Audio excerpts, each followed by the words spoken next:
Hello. Sorry, my button didn't work properly there. Where's the button? It was the button. I don't know what the button did or why it wasn't working, but it didn't. All right. Hello and welcome to Next to Nothing, a podcast for gamers on a budget. I am your host, Daniecae. With me, as always, the wonderful, the beautiful, the MrGreenElite. How you doing, Green? I'm doing pretty good. I had all day off of work today, so I spent a good portion of my day streaming and just having a good time. You know what I mean? Yeah, So, all day off work, huh? all day off work. Yeah. How was your day? Not bad. I've had a weird one. And it's only gotten a little bit more weird. So, real quick, I'll introduce our guest. Revs off this week. Our guest is the powerful and just as beautiful Austin from Yvardsaga, Howdy. who we are sharing one mic. So if the audio quality is a little off, I apologize. Real quick, I just want to blow some smoke up your butt. And Oh, gosh. before Next to Nothing, before Twitch streaming, me and Austin here were co-hosts at our college radio station. That's how we met. Yep. Super intelligent guy and an absolute warrior poet and badass. You are. So I'm really happy to have you here. Happy to have you in studio for the first time, a live guest. Well, thank you. I'm happy to be here. A living, breathing guest. That doesn't happen in Danny K's house very often. No, very rarely do. I mean, I think I've said it a couple times to you already, Dave, but like, this is a bachelor zone. This is a single bachelor zone with like dirty laundry out in the open and beer bottles everywhere. It's thankfully it doesn't stink, but I'll let you in on a little secret. I've been married for 5.5 years now. I still have parts of my house that look like a bachelor zone. It's all right.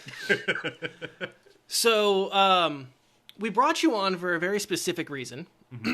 And that is your RPG homebrew situation. Why don't you go on ahead and plug yourself in some of the things that you do with that right now? Okay. So I am undertaking a pretty ambitious project that is essentially I want to write a book. Specifically, I want to write a series of books about the tabletop role-playing campaign that I've been running with my friends for over 5 years now. And to sort of do that, I'm not a published author. I am an amateur at this point, and so I'm working my way there by doing a bunch of other fun stuff that I think is really helping me gain the experience and sort of craft my writing style, all the while still playing this game with my friends and still developing the plot that will eventually be part of these hopefully published stories. So my most recent chapter of this has been starting a YouTube channel to discuss Yvardsaga, which is the name of this whole series. And there's not a ton there now, but it's just Yvardsaga on YouTube. And I've been putting out roughly once a week a video explaining either how Yvardsaga works from me making it available to you, or actual content about the world of Yvard that the stories take place in. But aside from that, my big thing right now is I'm compiling a wiki, just a big database for all things about this fictional world that is a complete homebrew for my game. And this isn't like, it's a small place that has like 2 kings and 3 cities. Like, this is as large and dynamic a world as my mind can coherently create for people to experience. So it's a lot of writing right now and just building this wiki about this stuff, and then coming and doing stuff like this to talk to people and just enthuse about role-playing games, whether that's Dungeons and Dragons or Pathfinder or Star Wars Saga Edition, name your mechanics system, but they're super fun, and I personally think there's a game for everybody, and so I just like to talk about it and tell the stories. Awesome. Yeah, that's one of those things. We've talked about D&D before. A lot of times we talk about modules. One guest we've had on in the past was Reed Actually, who is the DM for the podcast Sneak Attack, one of my favorite D&D podcasts. And shout out to that whole staff. We also had Joshua Lorimer on as well. So D&D is not something that we are new to. We've talked about it before. I've played plenty of D&D. Green's played with me as well. And we're always excited to talk about D&D, which we'll kind of get more into the homebrew stuff here later in the show. Yeah. But with that being said, guys, we appreciate you for watching and listening. If this is your first time with us, we hope that you guys enjoy and get a lot of value out of the show. If you guys miss any part of the show, you can find us on YouTube, Spotify, Apple Podcasts, Google Podcasts, and everywhere podcasts are found. Every week we do have a question of the week, and this week brought to you by Mr. Austin here. Going ahead and... there it is. Now it works. What is one place that you haven't been to but would love to? Any place that you've been that you haven't been, want to for vacation or any particular any other trip, business trip or anything like that. You want to go ahead and give your answer? Sure, yeah. Well, for me, I am really wanting to go to Iceland. When you mentioned me being a Viking earlier, I can't remember if we were on air yet or not, but I do Viking reenactment a few times a year, and so I portray an early settlement era Icelander, but I've never actually been to Iceland, so I would love to actually go and experience all the natural beauty and history that place has to offer. Yeah. Green, how about you? I've always wanted to visit Bora Bora, Tahiti.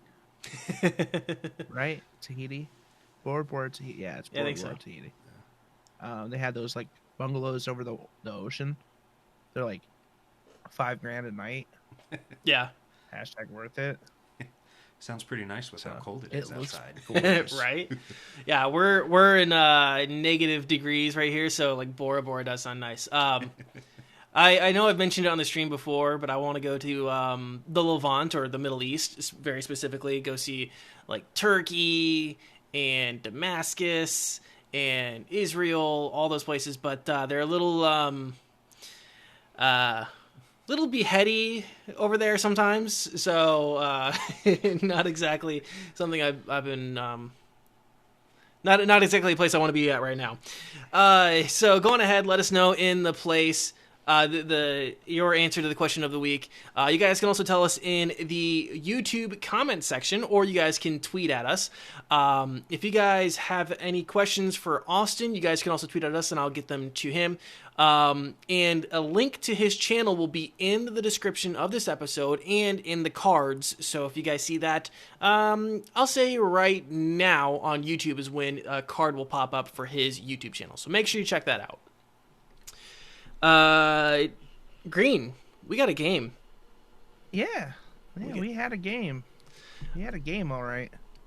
Yeah, so this game is called Project Winter. Mm-hmm. It is a top-down 8-person social deduction game that is essentially Among Us having a love child with Don't Starve. I think that's pretty accurate. Yeah, it's pretty accurate, yeah. Pretty solid description. So the basics of this game is players must complete a series of tasks using resources they find on a map to escape the map, while also trying to discover who among them is a traitor. I need to fix something here. One moment. Green, what's your quick, we played, we got what, about 2 hours in? Yeah, I would say about 2 hours, yeah. What are your quick impressions of this game? Quick impressions, I don't know if it's worth the full price tag that it has on Steam right now. I think it would be definitely more fun if we had a full 8-person group. Mm-hmm. And it's relatively easy to do that with like Among Us, because it was a relatively cheap game. It was $5. Yeah. This game right now, base price is $19.99. I wouldn't necessarily call it like true top down. I mean, it's more of like a 60-degree angle. Isometric. Yeah. I felt like a lot of the times the traders would win. I never experienced actually playing as the trader, but every time that we every match we played, we lost no matter what we did. Even we got extremely close, but so I think this game needs balancing. For the most part, that would be my quick assessment. It's rough right now. Yeah, and Not I'm horrible. Yeah, my first impressions are pretty much along the lines there. So the game, technical specs and some pricing specs here. The game is currently available on Windows and available through Steam. As Green said, it's $19.99 or $20 USD is what an MSRP is for. The lowest listed price that I found on SteamDB is $6.79. For anyone that's interested who might want to play this, minimum specs are Windows 7 and AMD FX 6300 or 3rd or 4th gen Gen i3 if you're on Intel. 4 gigs of RAM are required, a GTX 660 Ti or an HD 7870 with 3 gigs of hard drive space and broadband internet connection because it is a multiplayer game. Yeah, someone just mentioned the look of the game is really cool. It has a nice art style. It's pleasant to look at. The game runs really, really well. I don't have any complaints about performance at all. And on top of that, this isn't really a game that tests your reflexes. It's not like a first-person shooter where your reaction speed really matters. So your frame rate isn't as big of an issue either. You're not going to see like a huge difference in your gameplay performance by how well your PC performs. Basic gameplay loop for this is you spawn into the map and right away you have to gather resources for crafting, mostly basic tools like axes and picks. You also have to get some food for survival. Meat, berries, which you can also cook to make them go further. And you also players also have to mind their temperature. If it gets too low, you can actually die. So there's some survival elements to this. It's not just like Among Us where it's you go around and don't have to monitor anything other than the tasks. You do have to be mindful of your place in the map and your own status. There are also weather effects like storms that can be incredibly deadly, which I'll kind of get to my point on that later. There are also mobs on the map, wolves that can attack you and be fairly dangerous. Deer, which can also be a source of food. Another big thing that this game has is its communication mechanics. Radios. So everything, all the communication in the game is proximity based, and the only way to communicate with somebody either privately or outside of your local proximity is through a radio. So if you're a trader, you actually spawn in with a red radio that can be used to communicate with other traders.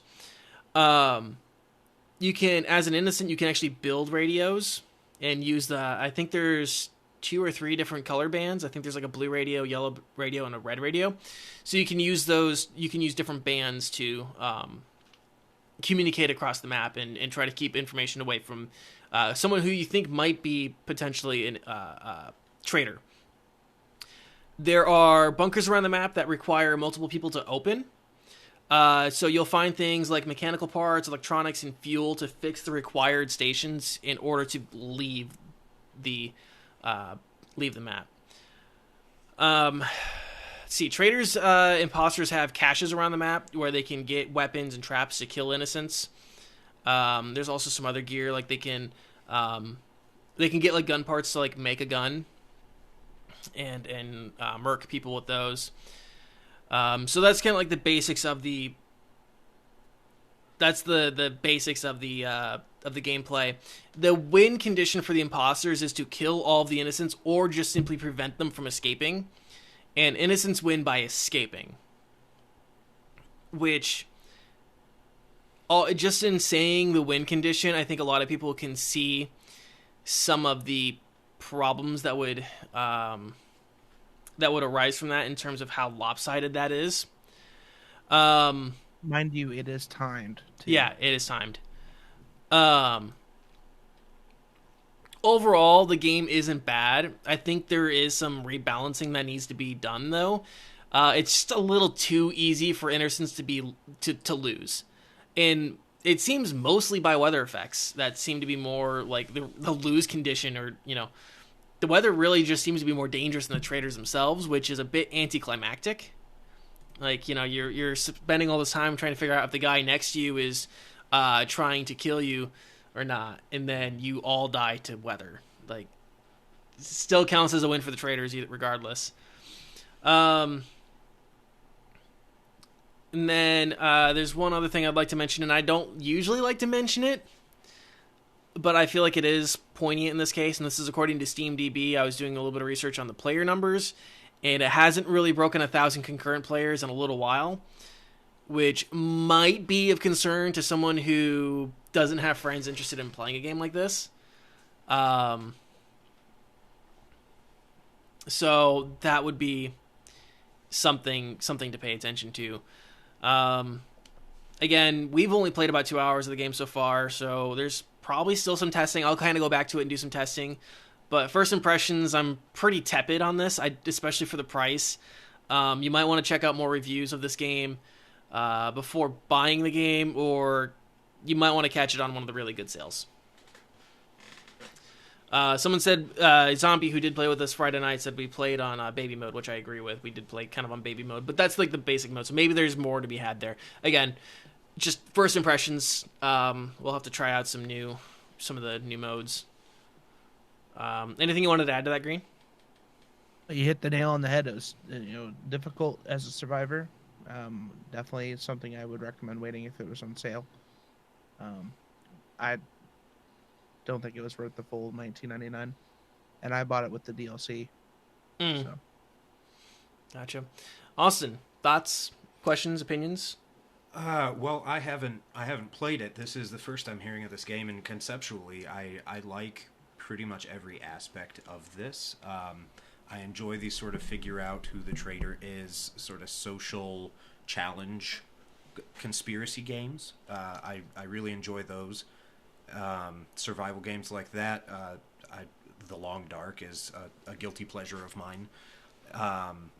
But so to hear that the balance is kind of offset in the community already seems to be pretty maybe not lackluster, but pretty small. Is unfortunate, but I think it seems like a very interesting game if they can sort of tweak the stuff that's inhibiting it from being more. Yeah. Sorry, we're sharing mics, so if the audio is off or you see me have to reach for the mic, I apologize. Yeah, so I'm curious to see where it's going to go. It's one, again, it easily can be changed, and we only did play like the one mode. So if the other modes are different, I'll let you guys know at a later time. If that's all we got for that, Green, do you want to move on to Destiny 2? Yeah, we can move on to Destiny. So the new season of The Chosen, has dropped today, officially today, at 11 p.m. or 11 a.m. Central Standard Time. There was about 45 minutes of maintenance, roughly, so I had to wait to get in. They introduced a new character. They moved on with the new season story progression. Well, they've already introduced the main character that we're essentially going to be opposing in the season, in the lore, but this is the first time we're actually seeing them in game. They did introduce something called Battlegrounds, which is a new player activity. It's a 3-man team. You go in, essentially fight a wave, destroy some, I would say, like power coupling things, which each thing you had to destroy, you had to kill like a yellow bar boss to get the object to destroy it. Then you move on, and then there's a big boss at the end. I found that that gameplay is pretty fun, that new activity. They have some new weapons that they've introduced, a couple SMGs, no new shotguns, a new exotic bow, which I think is like really shaking up the meta in PvP that I've noticed so far. It's a bow that's exotic that tracks, like if you shoot in the general vicinity of someone, like within like a certain amount of area, it has some give, and it actually tracks. It's like a tracking arrow. So that's pretty interesting. I've gotten killed by it so many times in PvP already. I've only played so long. The power has increased this season to 1310. The biggest issue I've noticed so far is for Steam players right now, there's an issue with when you launch a new activity, whether it be Crucible Strikes or even the Battlegrounds, the new activity. It has been prone to crashing the game completely, so it'll freeze and then close out. It doesn't give you an error or anything; it just crashes. Which Bungie has said on Twitter that they are working on a hotfix right now for. So that's, at least they're aware of it and they're working on it. It can be very inconvenient. It happened to me 12 times on stream. On the 12th time, I decided that I was done for the day.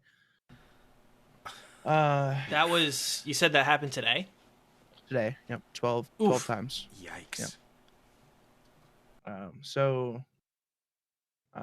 With those crashes, there hopefully that hotfix will come in soon. They have also introduced a new, like, technically social area, but it's not very, like, you can go in with teammates, but it's called the Helm, which is like it's like a operating base within the tower that you can get items and stuff from as well. So the season pass isn't too bad. I actually for it only being like a regular season, like a normal season progression, I'm actually enjoying this one. It'll definitely be interesting to see if it actually holds my attention for a few weeks, because that's the main issue I've had with the season pass style of Destiny, is that I will play it for a few days and then it'll get to the point where I really just don't want to play it. Like, I get burnt out extremely quickly. So hopefully this will go right. So yeah, I know one critique or complaint you've had about Destiny for a while has been just like the lack of content. Mm-hmm. With this, you mentioned that you like the Battlegrounds, you like a lot of the stuff. Do you feel like this replaces or makes up for that lack of content yet? It will. I would say I'm still on the fence about it. It just depends on how much they actually introduce after the Battlegrounds and how much grinding it offers. I've worked on it a few hours today. I don't think I've really even scratched the amount of surface that I wanted to scratch today. So it really just depends on if they can keep me motivated to wanting to continue to do the grind. Which, as I said, I'm still on the fence. Ask me in a few weeks, I'd be able to tell you for sure. Gotcha. What's the roadmap looking like for this? You said how long is this season supposed to run? Until May 11th, and they'll be introducing some new exotic quests throughout the season as well. And then each week, I feel like the story is going to have like a progressive element to it, because one of the main character that we're essentially fighting in this season is like essentially controls the Cabal army.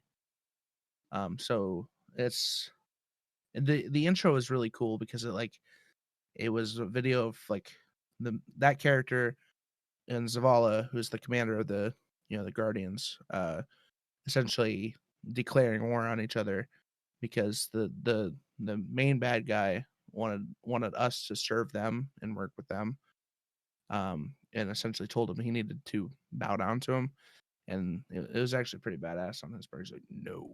So it was a really, really cool cutscene. But now we're fighting them, as well as the other factions in full force. So yeah, it's definitely a really cool story concept. Mm-hmm. I was actually impressed with it versus like last season. I didn't even touch. Yeah. So. Well, it seems like it's a good step in the right direction. Yeah, I definitely feel it's definitely a step in the right direction as long as they can get this hot fix for Steam players like out right away. Because I can see that being a really big issue if it's not taken care of like ASAP. Yeah. You know what? Where that's not a problem? Where? Google Stadia. Oh, I bet it is. It's the one time that Google Stadia beats out PC. You know, it could possibly be happening on Google Stadia, but just no one's playing Google Stadia to notice. We don't know. No one knows. Yeah. The 2 people that are playing are only play like once a month. So. Excellent. Okay, let's we're gonna kind of keep it tight here today. I got my hands on some games from the Steam Games Festival, which I'll kind of give some short mini reviews on real quick. Some of these I'm gonna play some of these demos again and expand out some thoughts and opinions on them. The first one, and this isn't actually a part, at least it might. I didn't find this demo as a part of the Steam Games Festival. I just decided to play it last night. It's called HROT. It's a fun boomer shooter styled game, very similar to Doom, or it gave me a lot of GoldenEye vibes too, like the old N64 GoldenEye. Fun, very atmospheric. It's kind of set like post-Soviet era with, it's set in the Soviet area. Like your main melee weapon is a sickle, and you pick up shotguns and stuff and blow away what look like guys in gas masks. It's interesting. I'm interested in seeing the full game and what they have to offer. The next one that I played that I liked the most this was actually a part of the Steam Games Festival. Nazis. By the way, if a game wants to win my heart, it just has to let me kill Nazis and commies. It's pretty easy. You want to win my heart, games. It's a recipe for success. I mean, yeah. It's pretty tried and true over the last, I don't know how many years, but quite a few, I'm sure. Well, everyone likes killing Nazis and commies. Right. We've been doing it since the 40s. Yeah, and it's even better if it's like Metro, and it lets me do both. But the next one is called We Are the Plague. It's a tactics game that gave me a lot of Darkest Dungeon vibes. Even some of the illustrations in UI. But this is more of a top-down with 3D models where you control your characters on a board rather than a turn-based RPG like Darkest Dungeon. Have you ever played Darkest Dungeon? I have, yeah. Haven't gotten super far into it because for whatever reason I'm not good, but I have and I really enjoy it. It's a game that's... Darkest Dungeon, I would love to try to play again. It's just a rage inducer. I played once, and on the first dungeon, I got the mini-boss. Yep. Right, like 2 times in a row. I just fucking flipped my table. I'm just done. I'm done. Any game I appreciate as a game master that we'll talk about soon, but any game that starts out with you need to accept that character loss is going to happen, and you need to be okay with that if you're going to play this game. That's like the first menu on the main screen the first time you fire it up. And as soon as I saw that, I just smiled inside and said, all right, I like where this is going. And then I have not gotten very far because I die a lot. Yeah. The next one that I played from the Steam Games Festival was Last Stand. It's a zombie survival roguelike, very, very similar to State of Decay. Again, so State of Decay is a third person or like a isometric. This is more, again, top down, single. Is that the one that I didn't care for? I'm not sure. State of Decay, wasn't it like at first it was like super rough, like each room was a different instance? Oh no, that was Dead Frontier. Oh yeah. Okay. Which sorry. No, you're good. My bad. No, it's good. Which I think it's been about a year since I've even touched Dead Frontier 2, so I'll have to check that out and see how that. I think that's like a one-man team. Don't do it. Hey, I played Dead Frontier 1 a ton in high school, so. Okay, so yeah, The Last Stand, zombie survival roguelike. The idea basically is like you play as a character who's already infected, but you're not dead yet, and you volunteer to go out into the wild to gather supplies for a settlement. So every character is different. They have different gear when they go out. The basic loop of that is like you go out, you try to find, the first thing you need to find is like fuel for your car because you apparently can't turn back, or you have to make like a full loop around the city or something, and they only give you so much fuel to make it out to like one post. So you have to like keep going out and finding weapons, and the currency in that is knowledge, so like scraps of paper and whatever else, and like a guy will trade you gear for knowledge. Seems pretty alright. I don't know if it's necessarily my thing, but it was done well. This one. And this is the one where, like, I would like to return to it at some point to see if they heed any of my, if they find this and somehow heed my advice. It's called Stay Out of the House. This was not good. It was a first-person horror game. It had this horrible, absolutely horrible vaporwave VHS texture over everything that made everything hard to read. It made the menus terrible. It made like you had to like read this note on the wall that was supposed to be a handwritten note, and like I could barely read like this allegedly handwritten note. It looked terrible. Bad textures. It had hard to read text, like even on the menus, like I said. It was hard to manage like the controls. Like the controls were kind of really finicky and unclear. Objectives weren't clearly marked out. It wasn't. I didn't want it to hold my hand, but I also didn't want myself to have to guess all the way through this fucking demo. Zombie Potion said it did get a jump scare out of me. At the very end, it got me. I will admit, it got me. But the rest of it was just terrible. I want to do like a full breakdown on this demo at some point and just be like, this is the shit that you need to fix. Devs, fix this before you do a full release, because it was not good. Did you watch me play that at all, Green?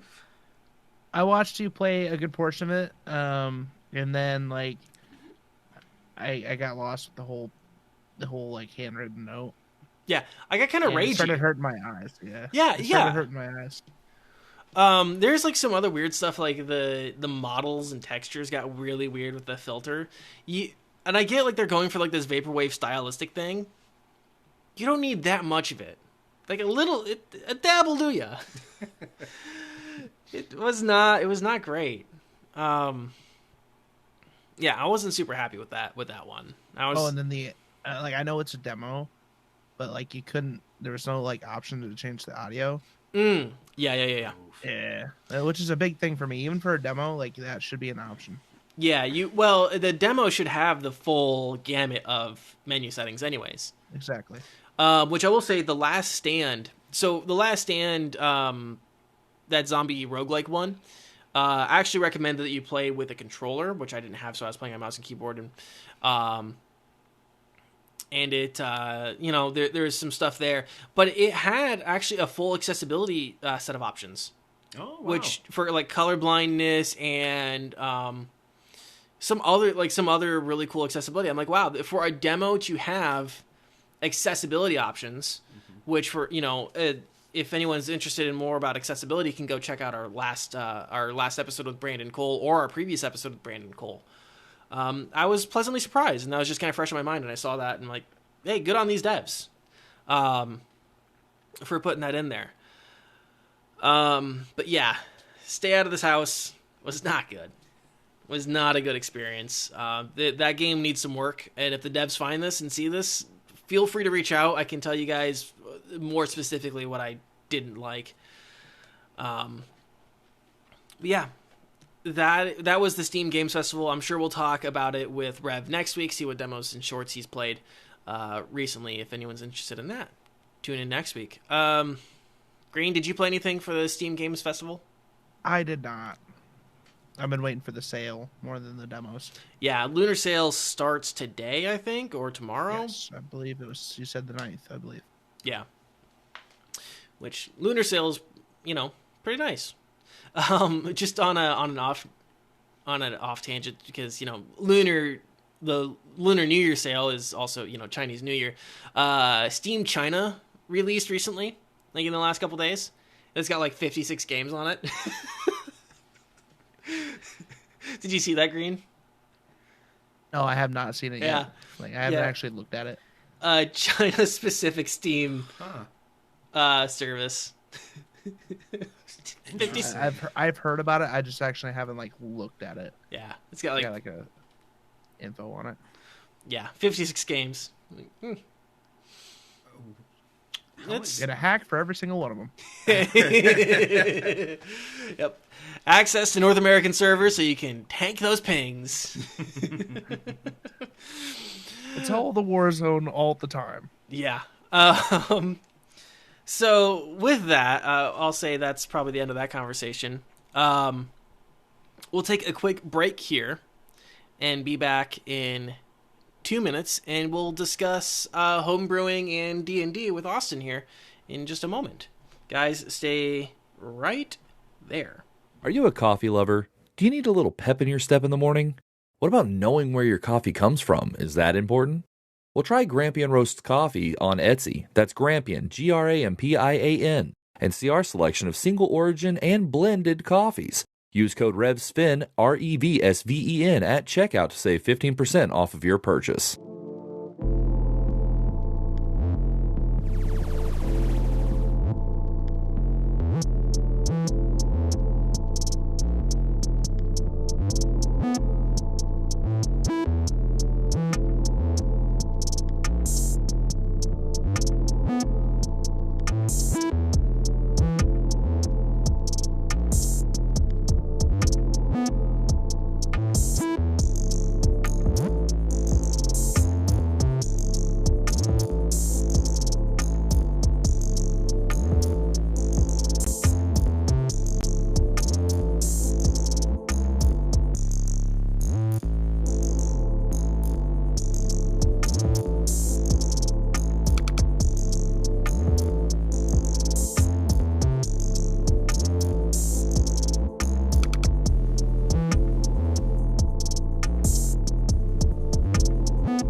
All right, and we're back. Thank you guys for waiting with us. And kind of our main event for the night, which is talking about homebrewing and Yvardsaga here with Austin. So I think I want to start out with just, you kind of mentioned earlier about the campaign and starting this out with your friends. Tell us more about starting this campaign and this homebrew? Kind of like what was the reasoning or the impetus for it? Well, my last year at UNI, when you and I were doing our radio program there, one of my friends was running a D&D game that my wife and I played in, and it was the first time in years that I'd played any tabletop role-playing game. Tried it in high school and fell in love with it, and then was smacked by that oh-so-wonderful 90s satanic panic where your parents think it's some dark black magic book you're trying to do some sort of occult rite with, and got told not to play it. And so naturally I did what every good high schooler does and continues to play it, just not from home. But I ended up not playing for a while, so when my friend invited me to play again, he offered to run a game for me, my wife, and another friend. And still, two of my favorite D&D stories of all time happened in that campaign. And I said, I love coming up with this stuff. I think I want to give it a shot. And I talked with him, and he sort of gave me a 101 crash course in how to be a game master for specifically Dungeons and Dragons, but basically for any kind of game like this. And I just said, okay, I'm going to do it. And him and my wife have been playing in Yvard since the very first session, which was 5 years ago, a little over 5 years ago, and we're still playing. And I decided I wanted to create a world because I didn't know the traditional canon worlds of Dungeons and Dragons very well. So I just kind of rolled a generated map until I found one I liked, and it's just spiraled into insanity from there. So there's a question here from the chat that I'm going to answer quick. What is a tabletop role-playing game, and how would you explain it to an idiot, i.e. me? I'm the idiot. That's from Zombie Potion. I would traditionally just define a tabletop role-playing game as a game based on a series of rules usually found in a book, and the entire game is conducted with usually dice, but some sort of object of chance, and pen and paper, and a lot of math. How would you describe it or define it yourself?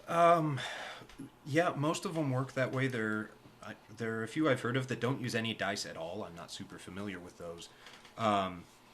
But the concept is it's a foreign concept this day and age, where a bunch of people gather in one place and sit around a table in close proximity and share a bunch of food. But you play this game, and I think the essence there is the role playing. You can be at a tabletop or not. You can actually just be playing the game or not. But it's an experience where you take on a different personality. You engage in some active escapism for a little bit, and you have a character that you portray through action and word, and that's pretty much it. Even if you never roll a dice, just having some sort of greater thing that you do as a character or a collective group of characters that usually some other designated person facilitates the world around you as you interact with it. Yeah, and you mentioned like not necessarily needing dice. I've heard that Dungeons and Dragons is actually fairly popular in prison, and you're not allowed to have dice in prison because it's a gambling thing. You're not allowed to have cards or dice or anything that can be used for gambling, and so they do different things. Like, I don't know specifically, but they do different things in order to make rolls essentially. So you mentioned before a little bit ago the not wanting to use the canonical stuff, which for anyone who's not familiar with D&D, there are different settings that are canon to D&D. There's the Forgotten Realms, which anyone who's seen like a D&D book is usually like or the characters of like Drist or. Yep. That's all in Forgotten Realms, and a lot of the modules that come out, the Maiden of Icewind Dale, which recently came out, Rise of Tiamat. That's all Forgotten Realms stuff. And then you have Eberron. And there's also Dragonlance. Yep. And I think there's a few more. Yeah. And these are all just pre-established to not everybody is crazy like I am and enjoys the process of coming up with the details of an entire fictional world. And so these modules exist to take a lot of that effort away. So you don't have to generate it. You have a book or notes or whatever that if you're the one running the game, you can just reference real quick and, okay, that's that, and these are there. To make it easy, but I have a tendency to bite off an awful lot more than I can chew and enjoy the taste of it. So that's what I did as a first-time game master. Which, I was just going to ask you, why did you decide to homebrew rather than go with modules? But I think you kind of answered that. Do you want to elaborate on any more of that, on why you decided you wanted to do homebrewing? Some of it was, again, just not being super familiar with what was already established in existence, and I knew one or two of my players were more familiar than me, and I kind of had a little bit of a complex about messing it up. But really, I enjoy creating that sort of stuff. When I was a little kid, I would, if anybody even knows what an Alpha Smart is anymore, I would take an Alpha Smart from school, which was basically just a wireless keyboard that had a tiny little display that would read like 2 lines of text, and it would save everything up above it like a typewriter sorta. And I would just write stories of fake places and just talk about fake cities and stuff that I just had fun generating, because I enjoyed Star Wars and Redwall and Lord of the Rings, places that have all of these epic worlds that are dynamic, and even outside of the story you kind of want to learn about them anyway. And so I realized this was an opportunity for me to do that, and I just decided we'll go with it. Originally I had my map that it only had maybe 8 cities on it, and they were super far apart, and I knew nothing else about the world. And that's really all you need to get started. Is traditionally, especially for a first-time game master, a lot of people say, well, your characters are low level, just have them put them in a town, and that's all you need, a town and the surrounding area, and they'll do kind of tasks and stuff, and because they're still pretty weak, they might die in the first fight they ever have. It's pretty common, especially if you're certain types of characters. And you sort of scale up as the characters grow in influence and power, and I didn't do that. I created the whole world and then put them somewhere instead. So I unknowingly, right off the bat, embraced the chaos of tabletop role-playing games. Yeah. And there is, as someone who's homebrewed before, I've done different adventures, I've tried to create my own world, there's a lot of chaos. It's one of my favorite parts of the game. Yeah. So this is kind of more of a granular question about playing. But how are you guys playing? Are you guys playing theater of the mind? Are you using physical game pieces and boards? Are you just doing it pen and paper? Are you doing digital? How are you guys playing your games? Yes. There's so many different ways to play for those who have never played this kind of game. For my folks, what really works is we do Roll20.com is a free tabletop simulator website. You can make maps with free assets or paid assets, and they have uploaded all the rules and mechanics for all sorts of game systems, whether it's Pathfinder, the various editions of Dungeons and Dragons, and a bunch of other games that I don't know. But they have character sheets and references for all that stuff there in that website, and you can log in and play for free. You can roll virtual dice, so you can make your maps there for combat or for everything.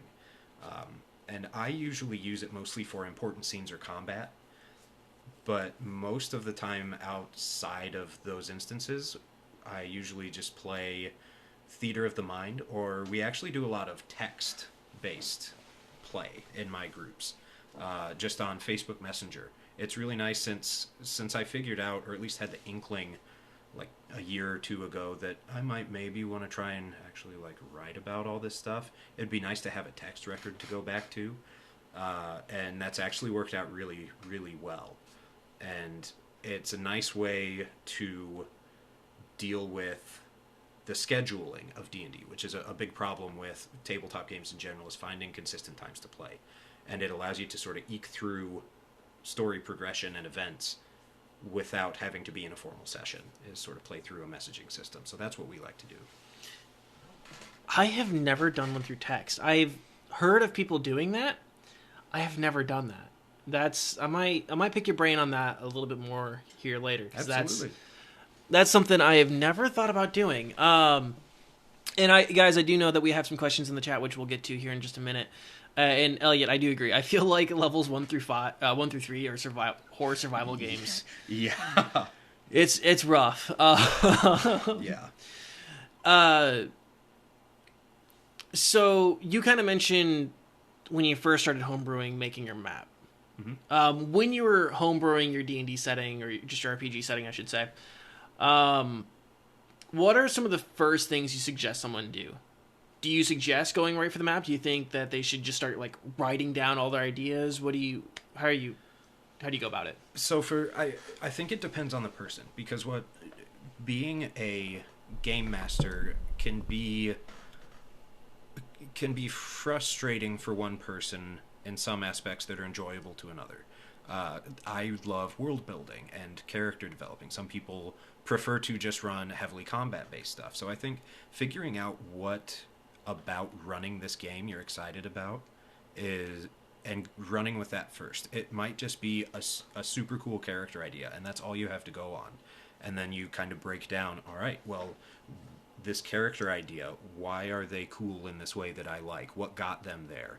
Okay, so they must be from a place where this was allowed to happen, and sort of just break it down backwards like that. Or if it is, it can just be a map. Sometimes that's all you need, is to just randomly roll a map online. There's so many map generators on the internet, if you just Google them, that you can easily find something. And in my experience, if you're doing that, when you find a map you like, it just clicks right away. And that's the one I want to go with. And even if you don't know exactly what you like about it, you can start sort of sussing through it from there and developing the details that stand out most. Like, oh, hey, this is where a river meets a lake on this map. There's probably a town there, because historically that's where people would build a town, because trade and fresh water and fish. And then just sort of bouncing around from the things that come easiest to you and developing a net, I think, is pretty important, because no place is truly isolated. So if you have one place or a group of people or a single character, the things they do, the way they view the world that you create for them, it's all interconnected to other stuff. And really sort of trying to develop those webs that connect everything, to me, is one of the most fun parts. But that's, I don't know, kind of jumping past the scale of your question. That's not really an intro thing to do, but it all depends on what you like, and find out what that is, and you can start from there and build the rest as you go. Yeah. Green, I'm going to toss it over to you for a second. Is there anything so far that you want to ask, mention, give your opinion on? No, I don't have any questions. It's, I'm just trying to take it all in and get all the information, because I've always been interested in D&D. Never actually played it until you lulled me into it. So yeah, no, I don't have any questions. It's just it's a lot of information. It's super interesting. Yeah. So kind of going off some of that, we kind of get past that starter point, right? Mm-hmm. We've kind of came up with our idea or our setting, the story that we want to tell. How do you go about keeping things straight, or making sure, like, maybe straight's not the right word, but let me ask you this with the kind of like a jumping off point. Do you like keep a world Bible? Do you keep like this list of just this is what this character's history is. This is this place. These are the things that happened here. This is how they feel about these kind of things. You know, do you like write all that down like in a Bible kind of thing? For some things, yes. To do that for every single character that ever has a name is, even for me, daunting. But really finding out that if you know this character is going to be not so important, figure out, all right, what are their immediate wants, their immediate needs, maybe one immediate fear, if they're going to actually be speaking with characters, and that's usually enough, and give them a name, and they just do their 3 lines of dialogue and then go away. Those I usually don't record unless they end up recurring for whatever reason, because the party dictates what is important most of the time. Regardless of whether you're doing a sandbox sort of campaign or a railroad campaign, the party lets you know what they care about. And all of that stuff is what's important to keep track of. And I started with a few notebooks here and there that were scattered and complete nonsensical, and I could never find my notes. And so I actually found a website at the beginning of last year that I really, really love called World Anvil, and it is all about world building, and it allows you to create basically a wiki or a database of anything you want to put into it about your world, whether that's for tabletop games, for writing, just for the fun of world building, if that's a hobby you enjoy with no other context. And they've been upgrading it consistently ever since, and it's fantastic. And I have been working on putting all of my information that I have, both old and as it comes up in current play, into this wiki database through World Anvil. And it sort of doubles as my writing exercise, because I want to write a book series about all of this. The name Yvardsaga comes from Nordic literature history, where a saga is a story of people or events that are heroic and legendary in scale. And the way these things were named was just whatever the story is about, saga. So Yvardsaga, Yvard is the world we play in, so that's the story that I intend to tell. But my sort of warm-up exercise to craft my writing style is to put all that stuff you were asking about in one place, and it's mostly publicly available. Gotcha. Now, just kind of as a quick tangent, because I've seen World Anvil advertised with a lot of the YouTube channels in the hobby, WebDM. I know I've seen it there. Nerdarchy, I think I've seen it there. A few other people in the TTRPG tabletop RPG hobby. Is this a tool? I mean, are there other tools similar to it, and do you feel like this is like the best one out of them, or is it really the only tool that's like it? It's the only one I've found that operates on the scale that it does. I mean, within even like Roll20 or any sort of virtual tabletop program, whether it's a browser-based one or something like Fantasy Grounds that's just a program you purchase on Steam, there are components for taking notes and tracking stuff, but they're very basic. It's mostly just a big notes entry space, and that's about all there is. But World Anvil I like because you can link other articles to stuff. So lately I've been writing about a group of indigenous tribes to a certain part of the world. And if I want to mention one of the other tribes and how they interact with each other, I can link the article to the other tribe. So if you don't know that name, if I'm talking about the tribe of Nary and Horsemen, and you don't know who that is, you just mouse over it or click on it, and it will open up in a separate window the article about the Nary and Horsemen, so that if you want to do that next to get context, you can, or you can wait. And it's so interwoven with all the different features that you have available for world building and displaying your information. I absolutely love this program, if you could not tell. And it's definitely not for a casual world builder. It can be. I started out just casually. but to really get the most out of it, it does take work and effort, but it's super helpful, and it really adds a lot of organization for people like me who are inherently not organized. Yeah. So, a question here that I wanted to ask, with your, and this is, thank you to Elliot Argues, and shout out to Elliot. He also, I forgot to mention this, last week, but he has a new podcast out called I Just Finished, and, just with Elliot, yes, that is an innuendo. But, it's a podcast about him, like, doing finishing movies and books and giving reviews on them. Kind of movie and book. I'm assuming not just adult, but it's Elliot, so you guys can ask him. Yeah. How much homebrew? Okay, whoops.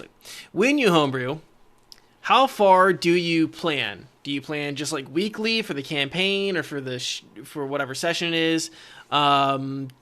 Things like, do you know who the big bad is going to be? The overall direction you would like to see the players head down? Or do you really just kind of let it flow? All right. I want to share a story with you that's no spoilers from this because it happens very early on. But trying to predict or guide your players to do anything in particular, whether it's Dungeons and Dragons, any of these kinds of games, especially when they're experienced players, you're never going to get them to do what you want them to do. For example, my first initial group of players, we played for only a couple months, and the group just kind of fell apart, scheduling issues, and a few people moved away and whatever. And we sort of reformed, and we found a way with the story to still really smoothly transition from one to the other. And so a whole new group of people was meeting for the very first time. And in a lot of games, at least fantasy setting games, that happens in a tavern or a bar of some kind. And so in this instance, it did. And this bar was in the middle of more or less nowhere, in a wilderness, but it was on a road intersection. So it's a trading port where you can interact with people. And the person who owned the bar was supposed to be somebody who helped the characters grow and do some local quests, get some decent money, and go into the wider world more prepared. What ended up happening was an argument between that character and my wife's character that resulted in a fist fight. And he got thrown out of his own bar. His wife was knocked out, and it randomly determined acquired amnesia that specifically made her forget her husband exists. So she still works at that bar even though he's gone. But he fled after he got kicked out, and the people in the bar, which were pretty much all the players, just kind of looked around and went, well, is this ours now? Can we get our own drinks? And that guy came back with a couple strong arms to try and be like, hey, they stole my bar. Like, there's no law here, but you want to be the law and get my bar back? And they smooth talked their way out of it and left them thinking that this guy had sold the bar and was just trying to take back a lawful purchase. So they shanghaied a bar on this entire new group of people session one, when that guy was supposed to be a very helpful person with a lot of character growth that they could facilitate if they interacted with him. They're never going to do what you plan for them to do. So I've found, don't plan for them to do anything super specific. I don't plan a lot of stuff specifically meant to be guiding for the players. I plan things that are adjacent to their trajectory. Some of them might be events in a place or around a place where they are or are headed, or big world events that happen that may or may not affect them directly, but they'd hear about it, and it might provide options for stuff later on that are fun. Those I usually think of when I'm driving or not actually doing anything related to D&D, and they're usually some of my best ideas. And they just kind of happen when they will, and I write them down or tell them to one of my friends who doesn't play in my group, who's my sounding board. And really, as long as you understand what they intend to do in the immediate future, that's most of the prep I do in advance, is plan for the next session, and that's about it. maybe 1 or 2 sessions ahead, but they can easily take over a new bar somewhere along the way, and if you planned some really intricate stuff 4 or 5 sessions out, it might all be in vain. You could have spent 8 hours of work prepping it all, and it's not relevant anymore. Yeah, I found when it comes to doing anything other than like a one-shot, planning anything out further than like one session is kind of null and void, which a one-shot is just one session. Yeah. So yeah, planning anything further out, like I typically always have like some sort of idea of the things that of like the, how do I want to describe this? Like, I usually have some sort of idea of like stat blocks and like the abilities I want certain like characters. You know, we talk about like the big bad and stuff like that, and so like trying to like fit a big bad into a story always feels a little weird. I've been able to do it before, but yeah, I think the thing with trying to plan a good big bad evil guy or gal is not, I mean, understand their character and their motivations, yes, but trying to understand what happens around them, both by their design or simply by their existence, that shapes the world while the characters are building up to confronting them. Like right now, the big bad guy is well known in Yvardsaga, very early on, at least by name and his motivations. He is a former slave who created an army to try and get revenge and wants to enslave as much of the world as possible for the way he and his people have been treated historically, as he sees it. And so he's pretty straightforward, but the things he does that shape the world are what really give him the scale of a big bad evil guy. Man, I really want to tell some stories, but they're all spoilers. And I realize it's quite a ways away, but I try and preserve the integrity, because some of it is my players will probably listen, and they're a lot more in tune with the fine things I might give away right now. But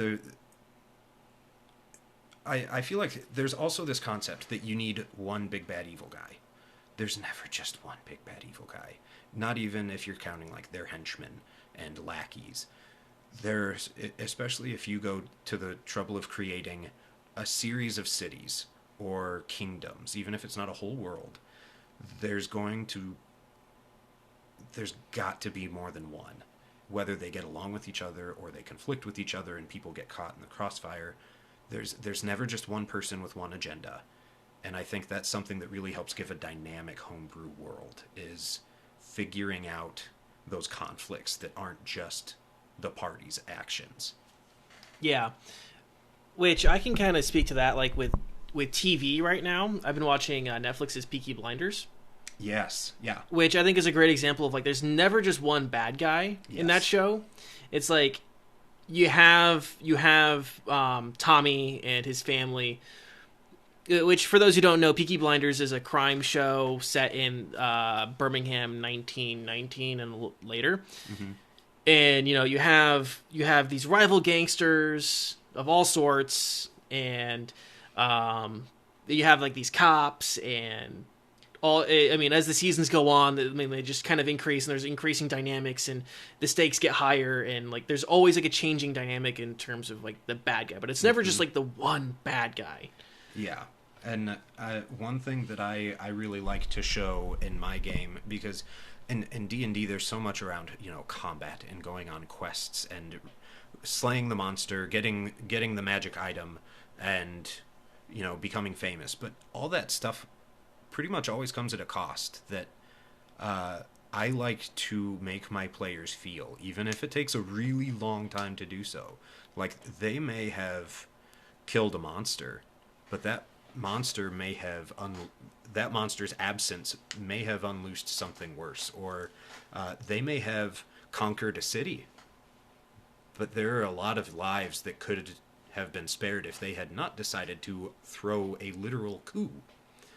And so at what point does trying to be heroic and legendary make you stray away from being a good guy? And at what point does the bad guy start to make a little more sense, because their actions are not always too different from that of the good guys.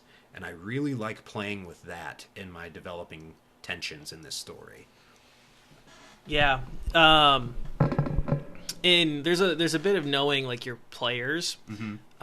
Green can attest to this, where I knew how one of my players was going to behave, and so I sort of punished him for it. This was a Halloween special that we did 2 years ago, where I knew that Urban Decay, my friend Urban Decay, he likes combat, he likes killing.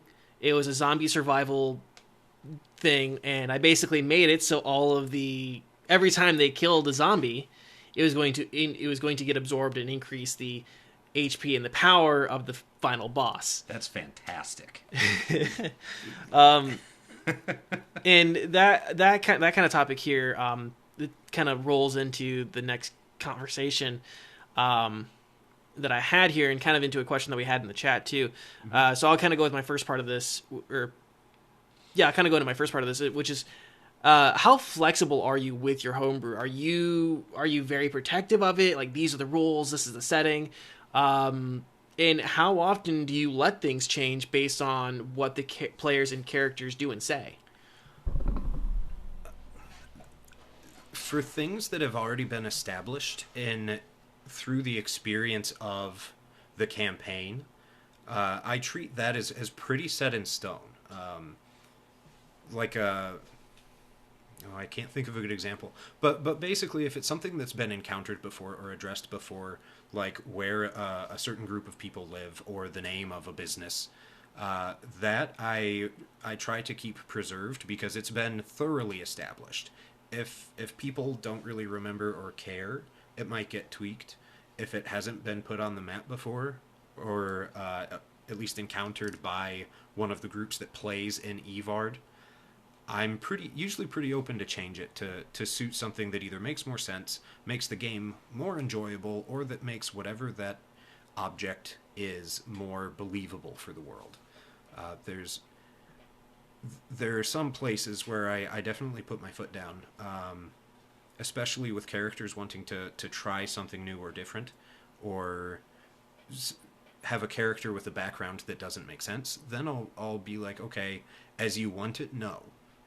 But that doesn't mean we can't do it. We might just need to do it from a different angle. And it's... So you... Yeah, I could circle around that and reiterate that answer a million different ways, but that's basically it. It depends. Yeah. In terms of like the character stuff, I know this is like a sticking point for some people in like homebrewing. Like, they won't allow certain races. Like, there are some people they just don't allow half orcs, or they don't allow half elves. Like, to them, that doesn't make sense. Why are why are there these characters? Like, they don't make sense in my world. Why, maybe humans and elves can't interbreed or whatever. And that is always kind of like a line to toe with Yvardsaga. Kind of describe some of that nitty gritty stuff with like how you decide what's allowed, what's not allowed. Well, if it's not something that came up organically within the playing aspect of Yvard, it basically is it a concept that I like and think has a place. And as far as like the species and creatures that exist, most of them that are official to D&D, I am open to, if not already including within the world. There are some that I don't understand well enough, or I don't think they have a super great fit, but most of them do exist somewhere. Whether or not they've been seen by anybody who plays is a different matter. But I have a firm belief as far as the playing the game goes, that if you want to play a certain type of character, as far as a class or a species or race, I have a hard time saying no, because that just doesn't work for me. All in all, the game's supposed to be fun, and even though I love the story and I want to to share this story with so many people. Ultimately, what matters most to me is my players having the experience they come to expect and enjoy. And so if somebody makes a new character and they say, hey, I haven't seen a Yuan-Ti pureblood in your world, can I play a Yuan-Ti pureblood? I'm going to say, let's talk about that. But right now, I don't know if they exist. Let's see if they can. And I think really being flexible, but not necessarily completely open to certain things and changes is really important, because you can't just say yes to everything. And if you say no to everything, people just aren't going to have fun.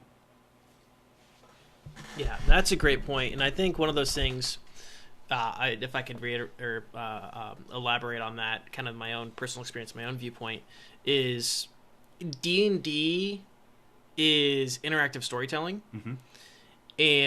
Or tabletop role-playing in general is like interactive storytelling. And there's a bit of push and pull that has to go there, and players have to recognize that the DM, the game master, is also getting a lot of enjoyment in creating this experience. Mm-hmm. And so you should respect that in terms of course, if your GM is being a tyrant and just being a dick and be like, no, you can't play a human rogue because I just don't want to see a human rogue, Mm-hmm. That kind of tyrannical nonsense. But also, a tabaxi is kind of a weird thing or a kenku is kind of a weird character to try to fit into this, and it maybe not be the best fit for this particular campaign. Mm-hmm. If I may, before I forget this thought, if you're playing in a homebrew world, or you are running a homebrew world, specifically for players, if this is a new homebrew setting that you're about to start in, understand that your GM has a lot to figure out, and you need to be open and respectful of the fact that they're going to have to say no to some stuff, even if you're really excited about it.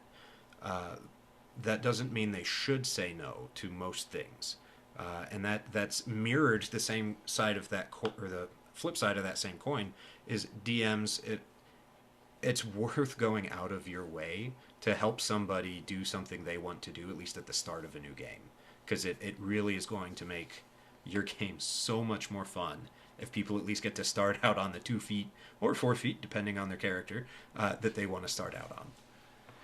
Yeah. Green, I'll toss it back to you here. Anything you want to add? Questions? Opinions? You've just been quiet for a while, and I didn't want to leave you out.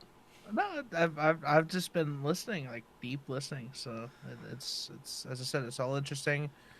Definitely something that as a very fresh person, like it's a lot to take in. Mm-hmm. I like the whole aspect of like world creation and stuff like that. I've always wanted to actually write. I've always been a fan of fantasies and stuff like that. So it's very interesting to take in. Yeah.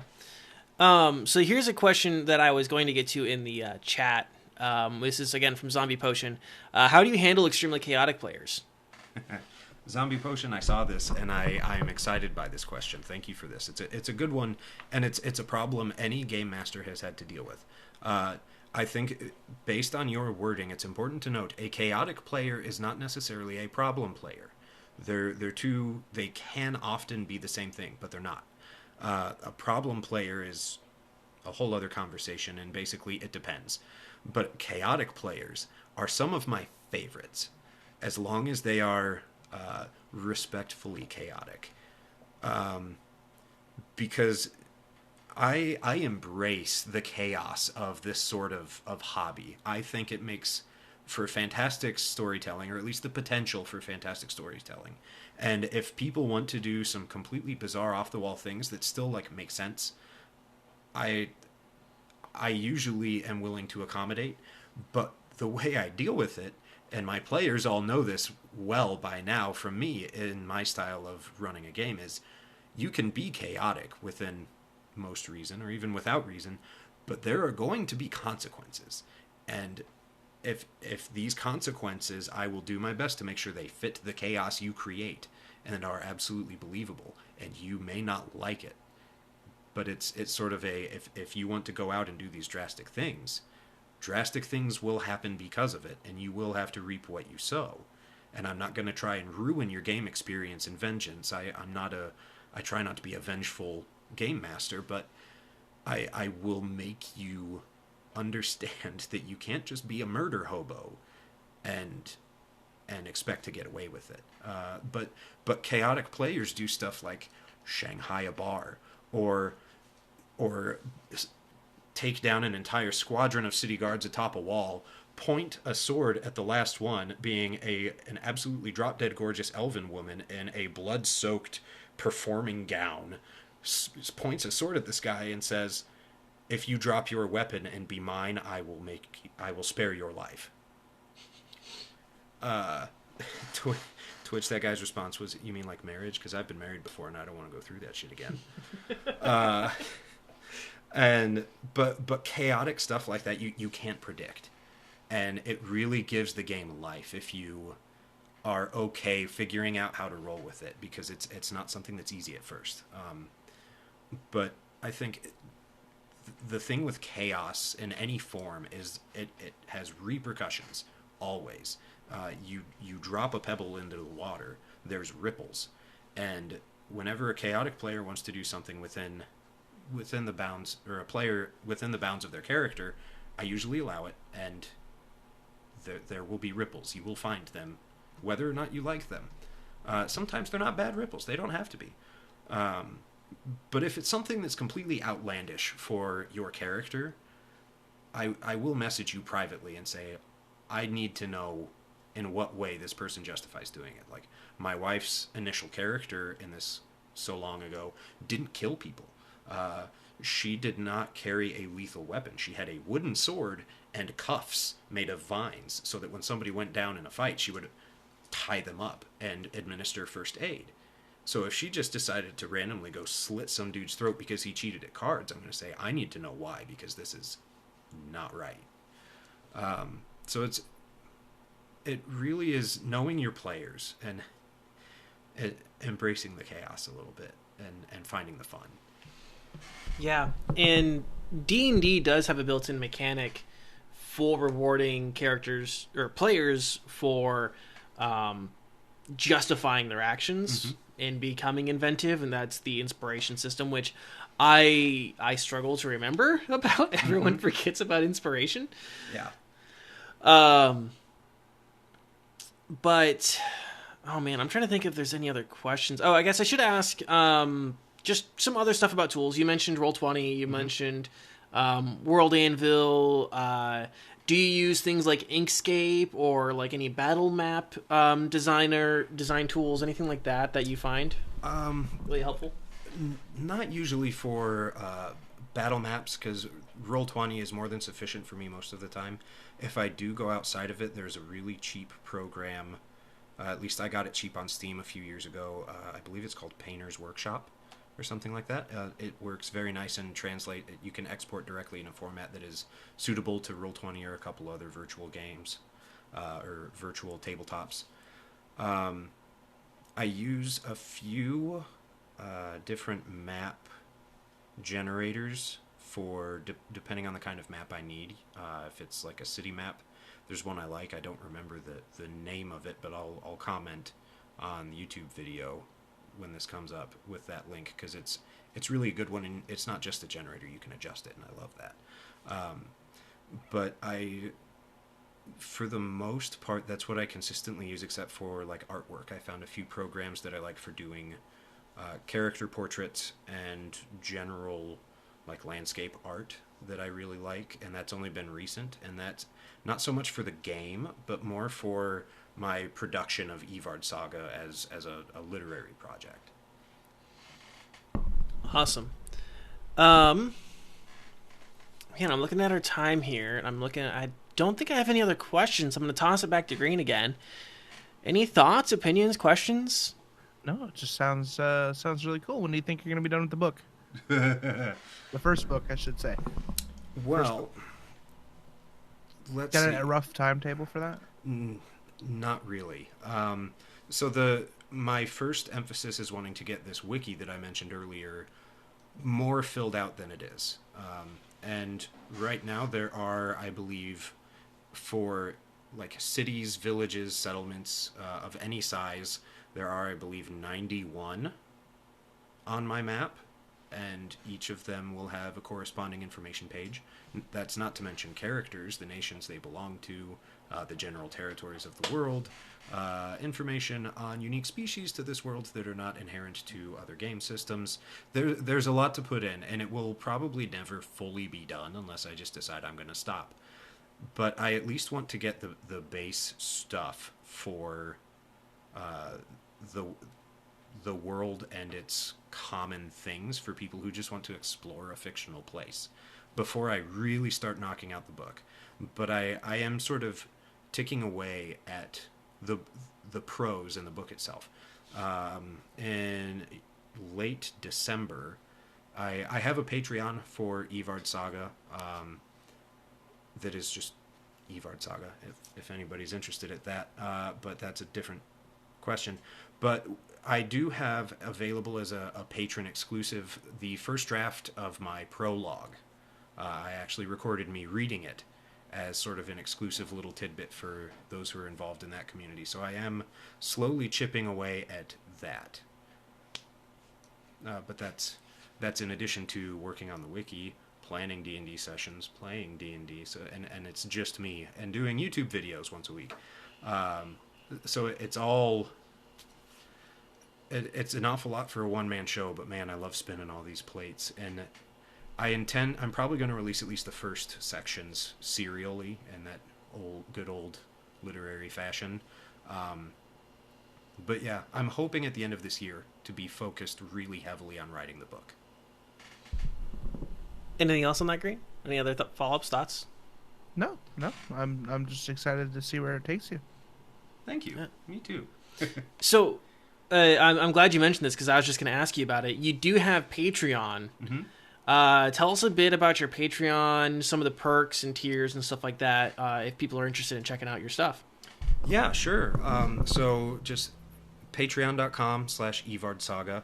And if you're not familiar with Patreon, I wasn't before I considered using it, really. It's a paid membership service where you can have different tiers of involvement with creative endeavors. And you just pay monthly, but it's not something where you're just donating. You get stuff in return from anybody you support on Patreon. And for me, I have I think 6 or 7 different tiers of involvement, but all of them have, if nothing else, exclusive access to all of the articles in my wiki except the ones that contain major spoilers for plot events. Otherwise, they change going up. I have a Discord server. I'm not super familiar with Discord at this point, but we do have a Discord server that has a few public channels, but patrons have access to some private channels, and that increases with higher tiers of membership. But as they go up, you can suggest content for Yvard.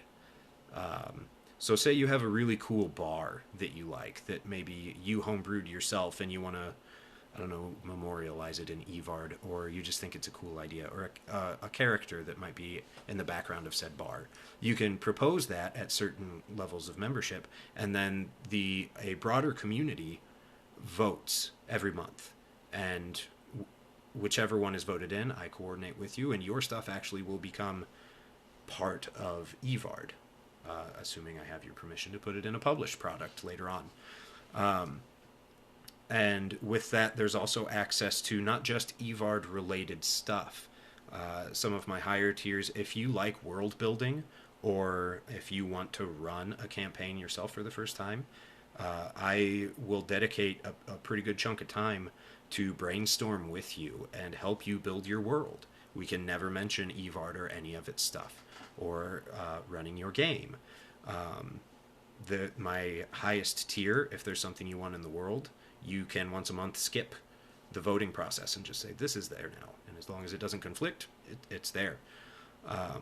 As well as the ability to do some of that text-based role-playing with me. You can explore, even if you just want me to describe a journey in great detail, or you can be yourself or create just a casual character, and I will give you the same amount of detail and attention that I do with my players when we do our text sessions, as you just interact with the world around you.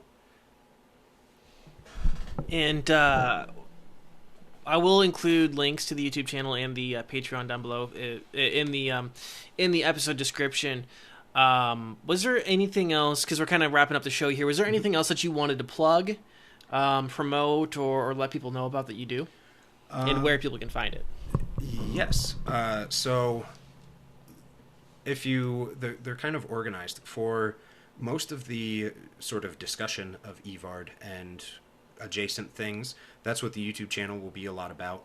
And if you don't feel like reading too much, I mean, it's a writing project, so the YouTube channel will be for that.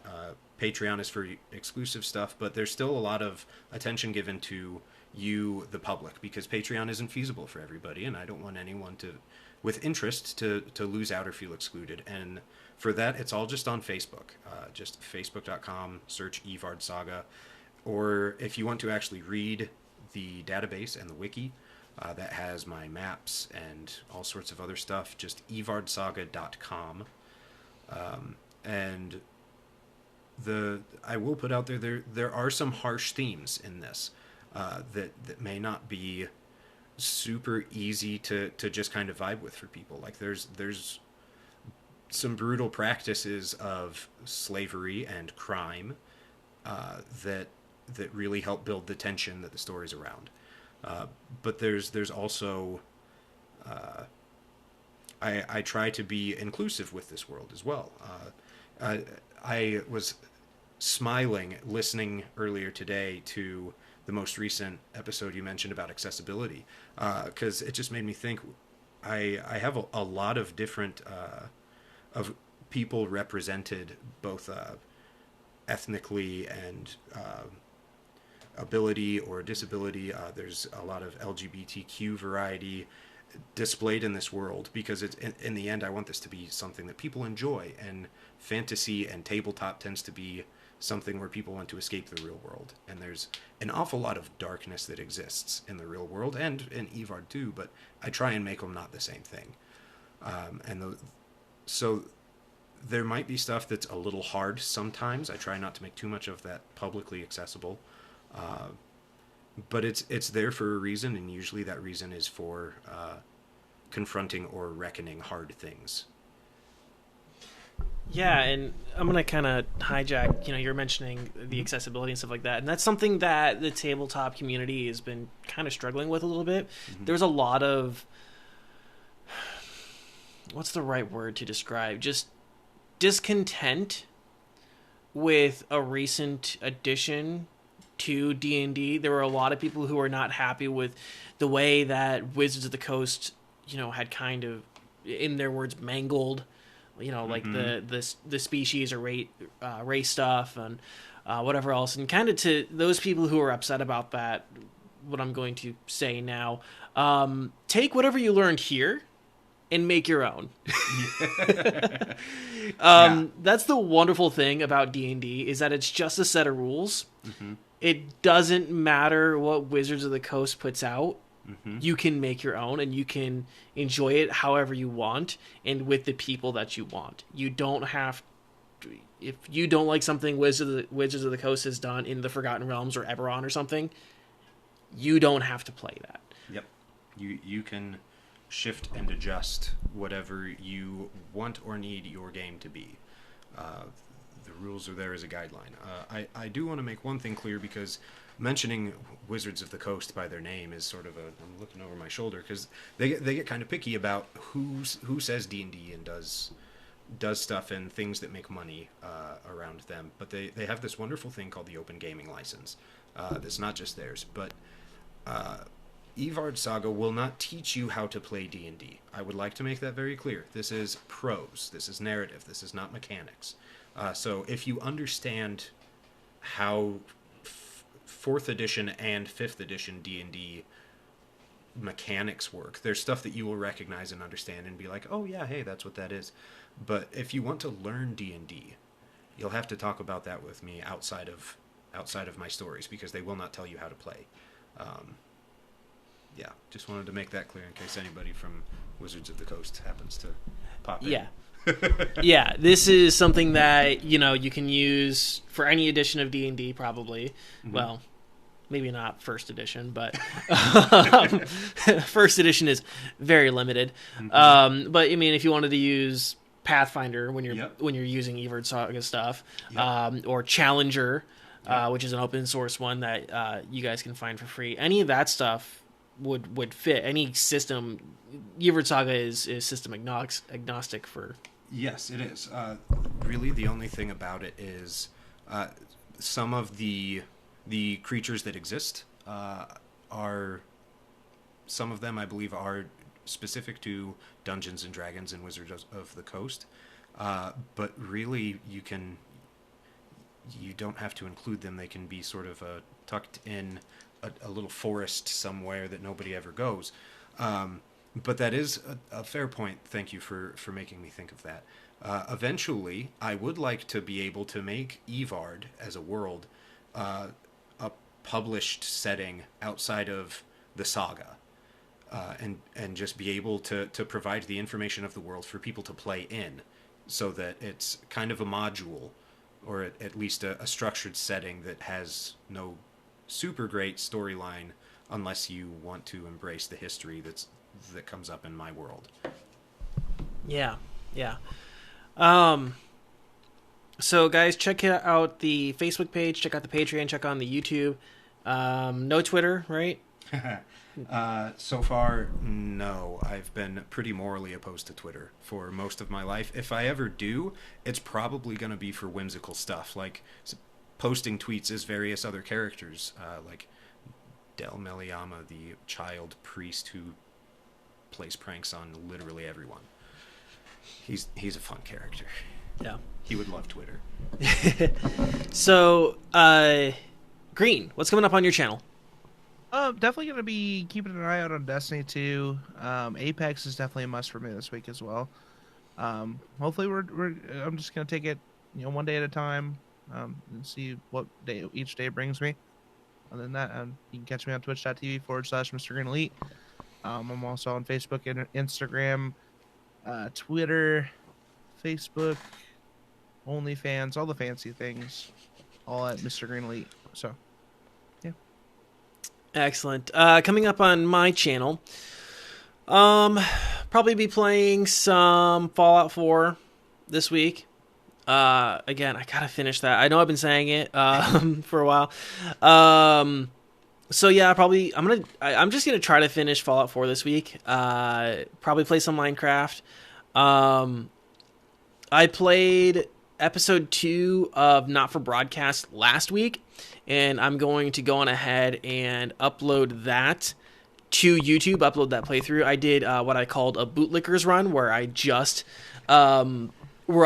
made the political party love me, and I also want to give a shout out to Not Games for hosting me during that stream. That was incredible of them, and I appreciate that a lot.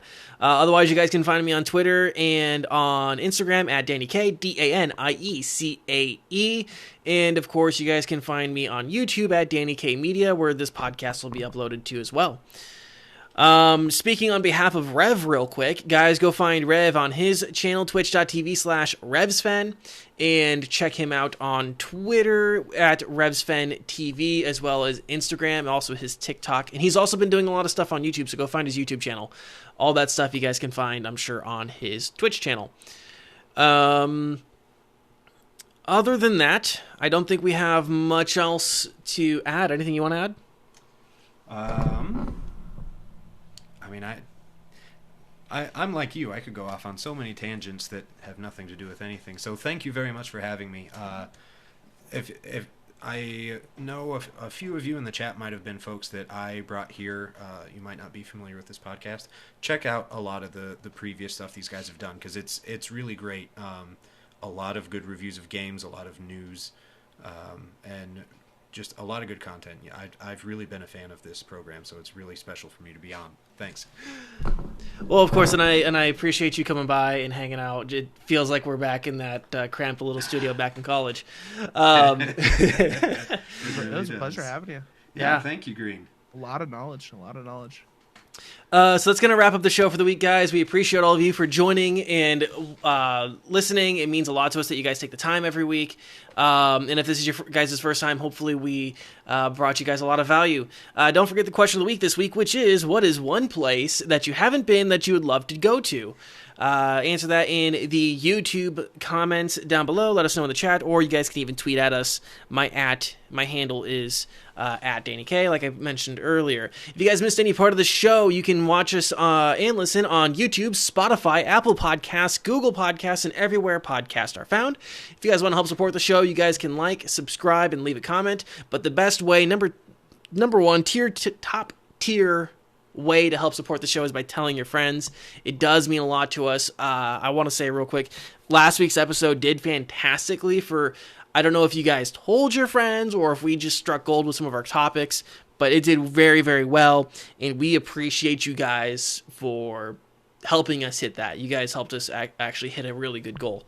We love you. We do. We absolutely love you, and we do it for you guys. So if you guys are getting value out of it, please do tell your friends.